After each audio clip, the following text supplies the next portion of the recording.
Morning, good morning, good morning, good morning. Hello, and welcome to today's Back to Basics show. I'm Rico Burton, and I volunteer with AARP Arizona.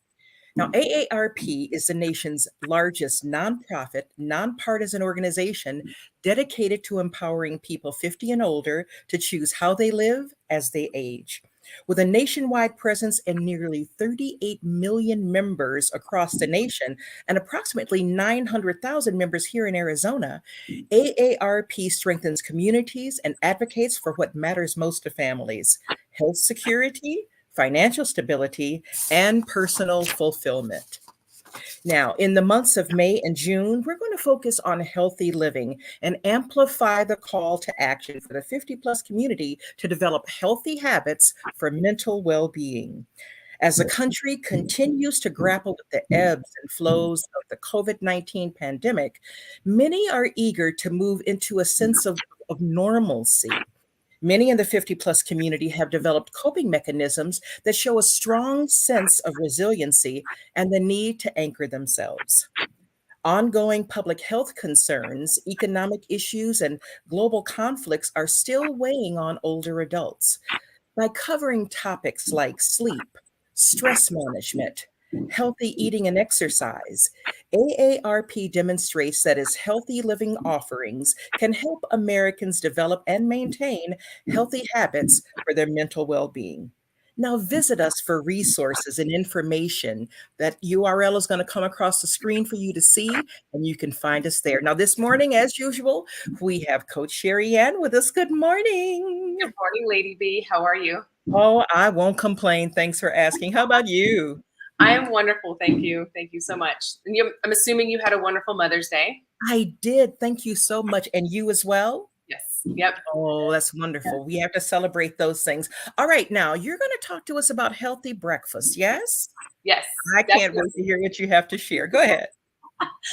Well, it's so funny because most people are just rushing through life and they get up and they might have a cup of coffee and then they run out the door. They might grab a little snack or something, but so many people actually skip breakfast. And it's one of the most important meals.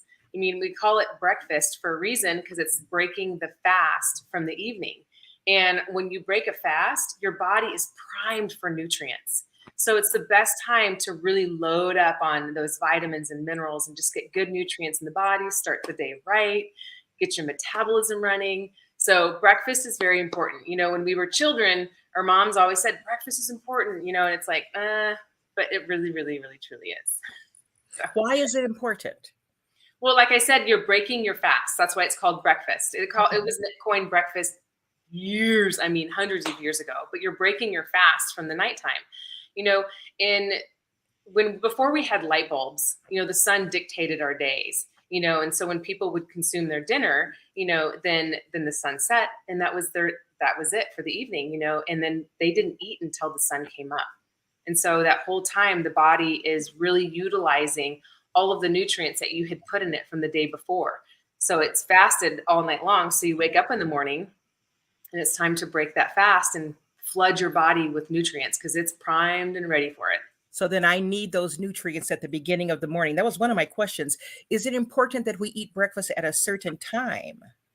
Not necessarily. I mean, everybody's days are different, but, get up and have, breakfast within a few hours of waking, but a lot of it also depends. I encourage people to eat dinner, by 6 o'clock at night, which is hard for a lot of people. Even my kids as teenagers are like, why do we have dinner so early? I'm like, that's actually not that early. And so that gives you a perfect opportunity to go plenty of hours to fast, throughout the night. When people are eating late at night, it's really disrupting their sleep. Your body's ability to really truly digest at night isn't, when you eat that late, it's going to impact your sleep. And so, when we eat, hormones are released. And so it's really important to stop eating, I would say by 8 o'clock for sure. And then, if you finish eating dinner at 8 and then you get up and have breakfast at 7, it's an 11-hour fast. So that's a really good time to do that. So there's no specific time as when to consume your breakfast. So it's important to have that fast part in there, I guess, so that our body can rejuvenate.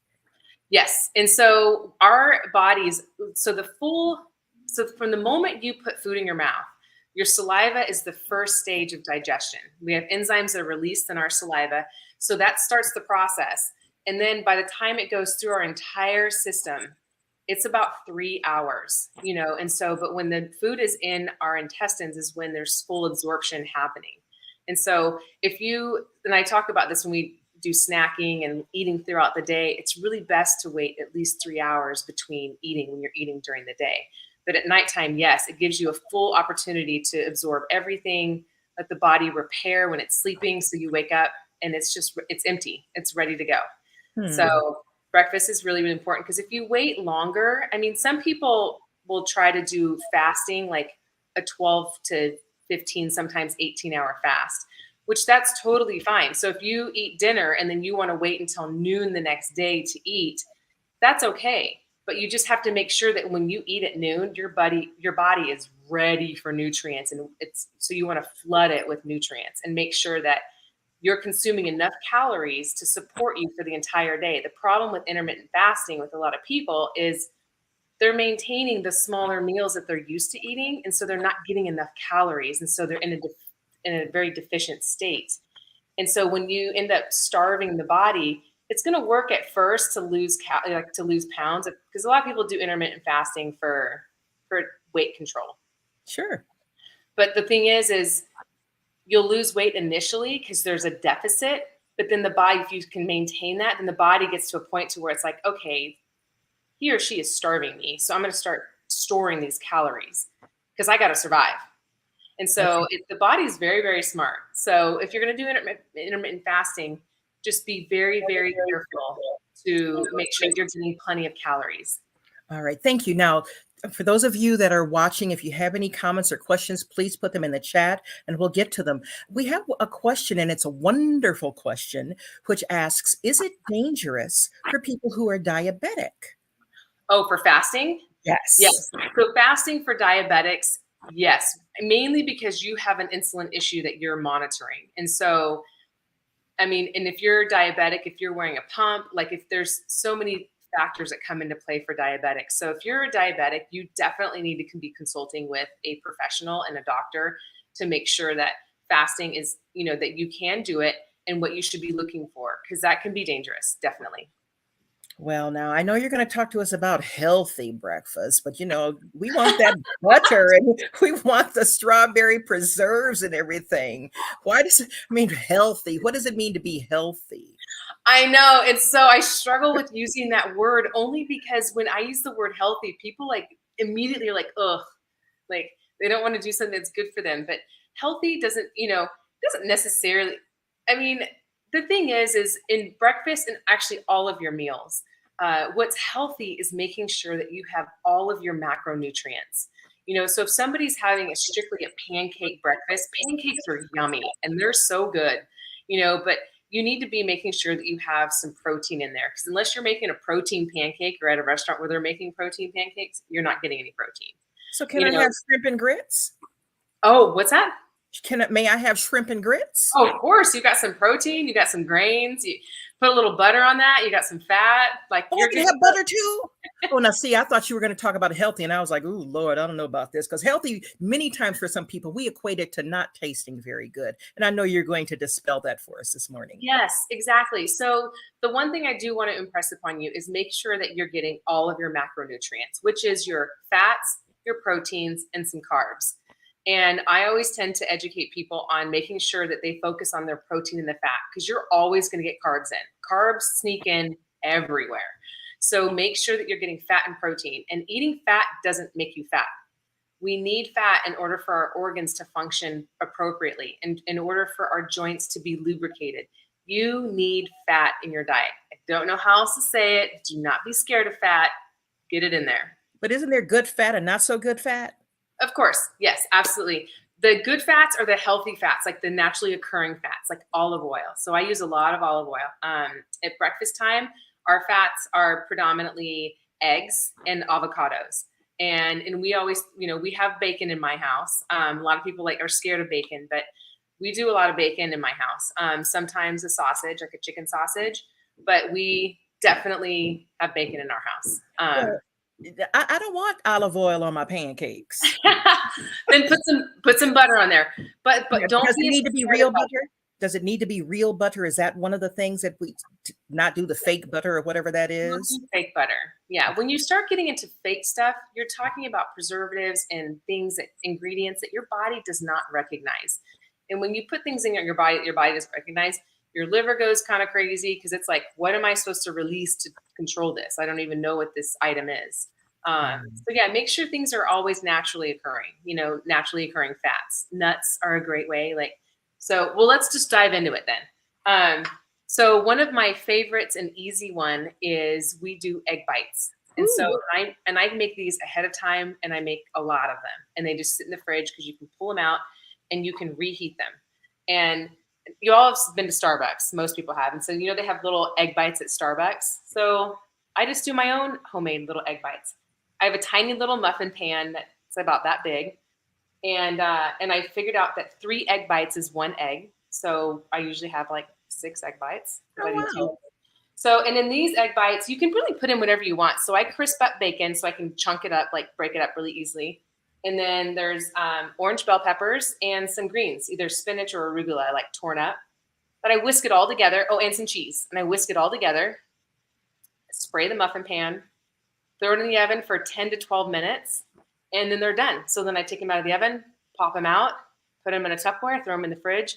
And these are the best, like, grab and go breakfast because Wow. you just warm them up and you're good to go. And you've got your protein, your carb, your fat. So this is the perfect little grab and go. Are you going to share those recipes with us too? Yes, and what I'll do is I can go back on the Facebook page and Mhm. I'll put them in there. Yep. Wonderful. So Make they'll be sure you all take a look at that Facebook page. There's a lot of information there you'll love, and some past episodes with Coach Sherry Ann as well. All right. What else do you have for us? So that's one of my favorites. It's easy to make ahead. So if you're rushed, if you know you're going to be rushing the next morning, do something of that nature. Another one that you can make ahead, because being a mom of 3, like, I'm always about making things ahead so that I'm prepared, because I'm always jumping hurdles in the morning, it feels like. So overnight oats. Have you heard of overnight oats? No. Okay. So here's 2 little jars of overnight oats. So I'll explain to these. So I use steel cut oats because I like a grainier, heartier oat, but you can use just regular oats. And so I do a half a cup of oats with a half a cup of milk, and then the dark seeds are the chia seeds. So I put chia seeds in because these are great for digestion, and another form of fat and omegas. So, and I let that sit overnight. And then this morning, what I did was I chunked up some apples, and there's some peanut butter, and then I use agave syrup. You can use maple syrup, you can use honey, use whatever natural sugar that you would like to sweeten it. We usually do honey or agave syrup, sometimes maple syrup. But this is one of my daughter's favorites. So she's excited to have this one when the show's over. So So you don't cook the oats? no, so overnight, when they sit overnight in the fridge, they get soaked, they get soft and everything. So she'll put this in the microwave and warm it up to make it warm. So the other one that I have, same thing, half a cup of oats, half a cup of milk, chia seeds, and then frozen berries. And then I sprinkle almonds on top because I like a little bit of crunch. So slivered almonds I'll sprinkle on top. Once again, agave syrup. And this one's actually good cold. I was So going to say, can you eat that like a parfait or something? yep. Yeah. So overnight oats are kind of fun because then the chia seeds get really soft too, and they have this interesting consistency. I really like them. And my middle child loves putting them in shakes. So he would actually probably blend this and turn it into a shake. Great. Yeah. So overnight oats, really easy. And I'll put the recipe on our Facebook page. But yeah, it's just a half a cup of oats, half a cup of milk. And a common question I get is, what kind of milk? So in my house, we use whole milk. I have 2 growing teenage boys. So, and they would prefer the milk. And plus whole milk has less sugar in it. So we do whole milk, but you can do coconut milk. I've done it with coconut milk because I love coconut. Almond milk, oat milk. There's so many different kinds of milk out there now. Cashew milk. So whatever kind of milk you want to do, you can definitely do that. And it's a half a cup of oats and how much milk? Half a cup. It's even. Half a cup of oats, half a cup of milk. And then you can add whatever you want. Sometimes you can add flax if you want to add flaxseed, like ground flaxseed, chia seeds, whatever you want. Just have fun experimenting it. And that kind of goes back to the egg bites. Have fun. Like with egg bites, you can put whatever you want in there. You're just whisking eggs and some other few things together and cooking it up. So like whatever you would put in an omelet, you could put in egg bites. Now, you mentioned the egg bites, so let me go back to that. It seems to me that I have been at Costco and I have seen these egg bites, and they're the vegan ones or vegetarian ones or something that are frozen. Is it okay for us to purchase those and have those for breakfast, or do we need to pretty much make these things ourselves? So it's a great question. So I prefer to make my own, mainly because if I'm purchasing something that's already been made, it's processed foods, and we try to avoid processed foods in our house as much as possible. Like if I'm making it, I know exactly what's in it, and there's no preservatives in it. Or if there are, it's ones that that I'm aware of. The problem with buying pre-made foods is there's preservatives in it, and I just don't know. So that's definitely a personal preference. And also the other thing too is I'm fully aware that we are in a society of convenience, and so having convenient, accessible foods is important for a lot of people, especially when we're running a busy lifestyle. So just be conscientious if you're going to buy pre-made foods, let what's in it, and to try to make it yourself. And that's why with the egg bites, like it took me 10 minutes to, chop up, mix it all together, put it in the muffin pans, and another 10 to 12 minutes to cook. So within a half hour, I was done, and I have, egg bites for a couple of days. So Wow. Okay. Wow. All right. You have something else to show us, don't you? yes, another one of my favorites is avocado toast. Mm. So I love avocados. If I could grow an avocado tree, I totally would, but it's just too hot and too dry. They just don't like the heat. So, and I use Ezekiel bread or Dave's bread, Dave's Killer Bread. So I do a really seedy bread. I'll see if I can try to show it to you. It's just a really hearty bread. And then I smash avocado, put a little bit of seasoning in it, and put it on the toast. And then I put greens on the toast too. I put some arugula or spinach. And then I always do 2 eggs. Ooh, I just about lost that in my computer. That would have been fun and not funny actually. But and I do sunny side up because when I cut into it, I like the yolk and everything to kind of bleed into the bread. And that way I can lap up the yolk with the bread because I'm not a big bread person. And so that's why we do like a really hearty, either the Dave's Killer, like a really seedy bread, or the Ezekiel bread. Now, I've not heard of the Dave's bread. Tell me Dave's about it a Killer little Bread. bit. So it's Dave's Killer Bread. He makes all different kinds of bread, but he makes a bread that's actually a seed bread. There's all kinds of seeds and nuts in it. So it's a very hearty bread. But if it's Um, called Killer, Sherry Ann, I don't know that I want something called Killer Bread. I don't know. well, funny story. The story behind Dave's Killer Bread is because he created the business while he was in prison. Oh, was he in there for murder? Never mind. I don't want to know. But killer bread, so it's actually really good bread. It's so if you're going to do bread, just do a bread that's a hearty bread, not just your whole wheat basic, because usually whole wheat is still stripped. Mm. But try to look for a seedy bread. Ezekiel bread is another really great one, and you can pick that up almost anywhere. I usually get it at Sprouts. Now, the Ezekiel bread, is that the bread made from biblical kind of ingredients or something? Yeah, so food from the earth. And Okay. so, and that's really how you want to try to eat as much as you can. You want to eat food from the earth. And so, yeah, so people that follow the diet of the Bible, you're eating food straight from the earth. You're not eating anything processed. Um, Wonderful.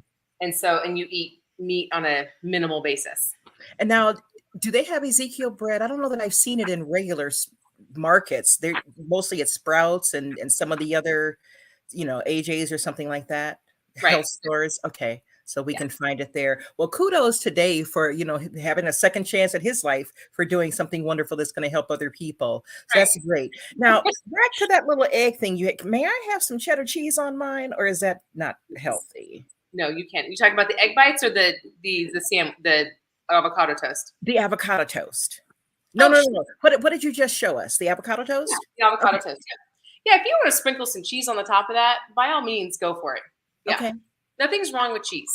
You Okay. know, And cheese actually is a good source of dairy, and you get some good fat, especially if you're getting um, good cheese. Wow. Wow. Wonderful. Well, somebody in the chat shared with us, and thank you for that, that we can find this bread in the frozen section, which Yes. surprises me. So that's wonderful. Yeah. Wonderful.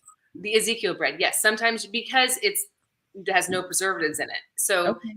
at regular food stores, it's usually in the frozen food section. I do thank you for that reminder. But Now, yeah, is Dave's bread also in the frozen section? Does it have no, preservatives? it's Okay. great with the regular bread. Yeah. But Okay. it's another opportunity for you to have a healthier bread rather than just a basic bread. Wonderful. Yeah. Wonderful. Super. All right. You have something else for us? Yes. And I saw a question pop up there. I don't know where it was earlier, but I saw one just, oh, that one. No. How about eating toast and jam? Debbie, and if you're going to have toast and jam, make sure you're having some eggs or something with it. You know, toast and jam is just, unless it depends on what kind of toast. If you're having a hearty bread that's got nuts and seeds in it, then you're going to get some protein and some fat in there. The problem with just regular basic toast and jam is that's a fully carb loaded breakfast.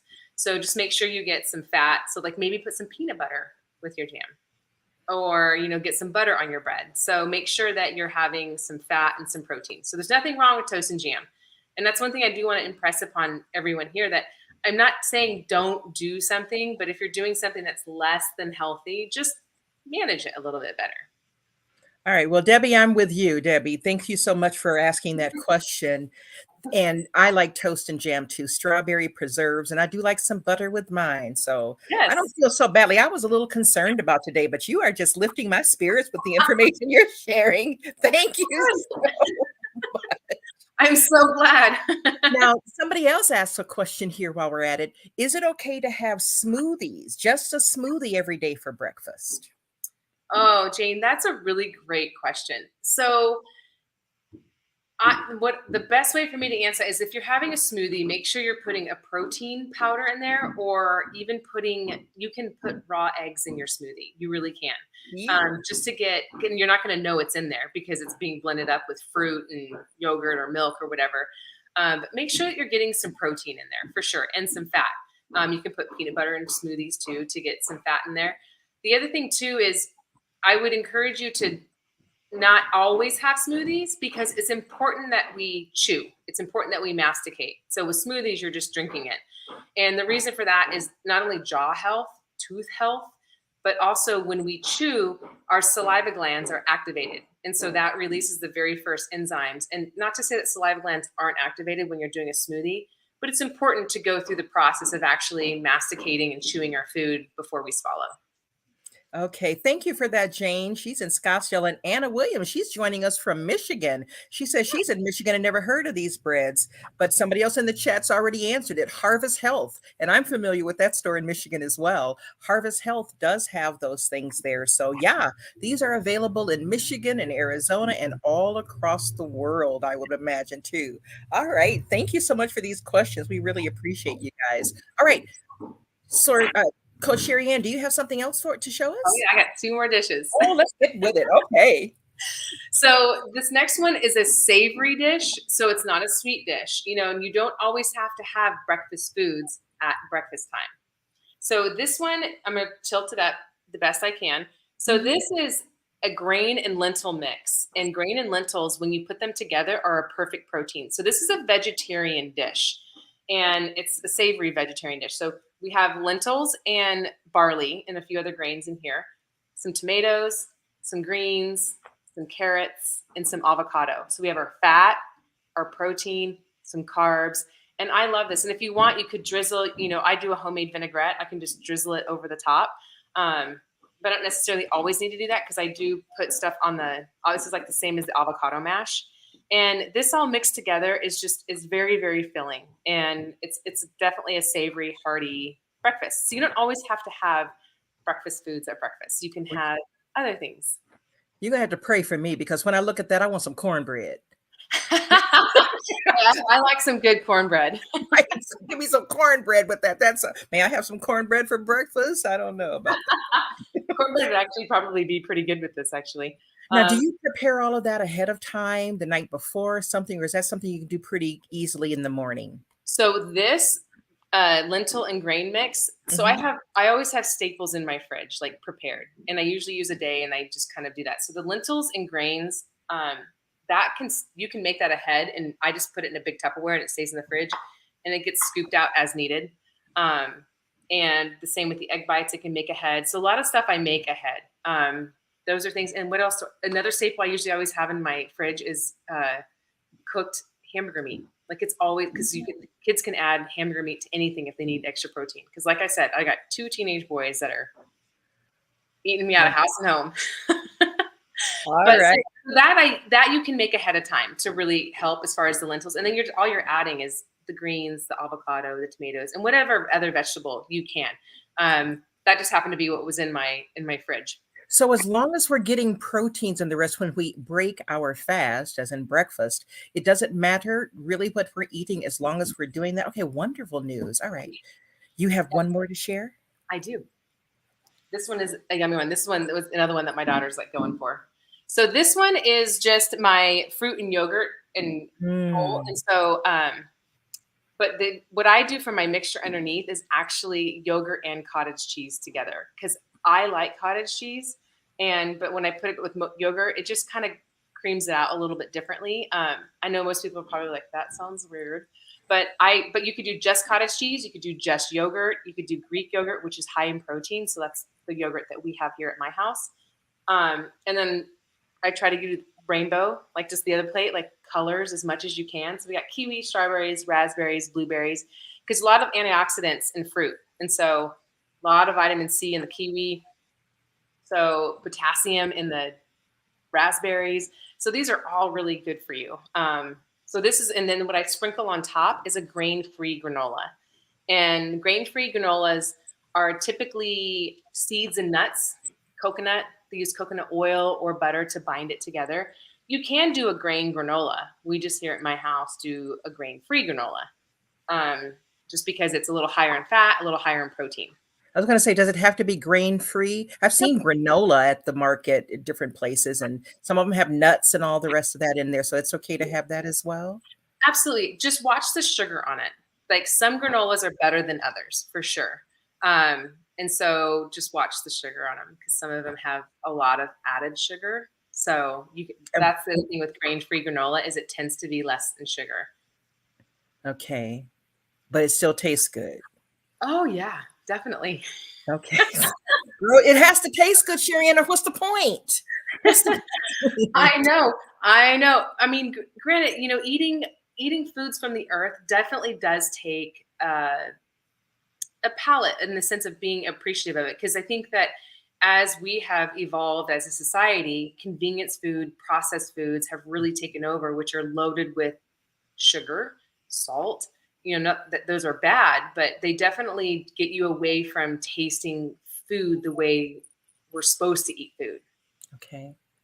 All right. Then how do we, is it just a process of trial and error to change our palate a little bit for those of us who have some habits that aren't the greatest? I always say, try one thing at a time. Like just try to make one little improvement. Like if you're looking at your diet going, oh, I got to make changes, like, or you're worried about your health, just pick one little thing and just focus on that one little thing. And then once you feel good about that, then pick another thing and change it. And it could be cutting out sugar, and you don't have to cut it entirely out, just cut back. But food is comfort for a lot of people. And when you recognize that you eat for comfort and you could kind of slowly switch your thinking in the sense of eating to live, rather than living to eat, Mhm. it changes your perspective on, you're fueling your body with your food, and look at it like a car. Like, if you don't put good fuel in your car, or take care of your car, it's not going to run. Your body's the same way. So just A make quick question here before we're done. Debbie asks, is there a restriction on how many eggs per week we should eat? Debbie, that's a great question. I would say no. However, everyone's different in the sense of like if you're dealing with high cholesterol, if you're dealing with high blood pressure, you really need to take a look at your diet. Eggs are a perfect protein. And so in my house, I buy them by the flats at Costco because we go through a lot of eggs in my house. because it is a perfect protein. They're easy to make in so many different ways.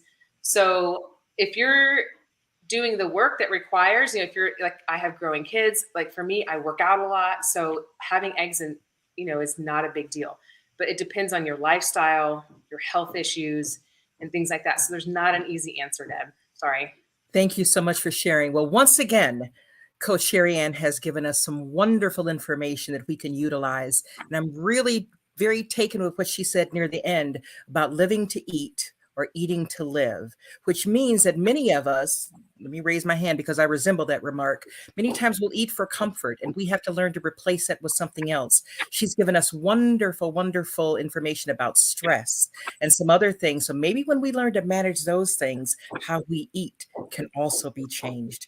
Please join us the next time as we're going to talk about healthy lunches, I believe. Yes, Coach? Yes, yes, we Oh, will. I'm so excited about that. Thank you for being with us today. Have a wonderful day and week. God bless. See you next time. Thank you.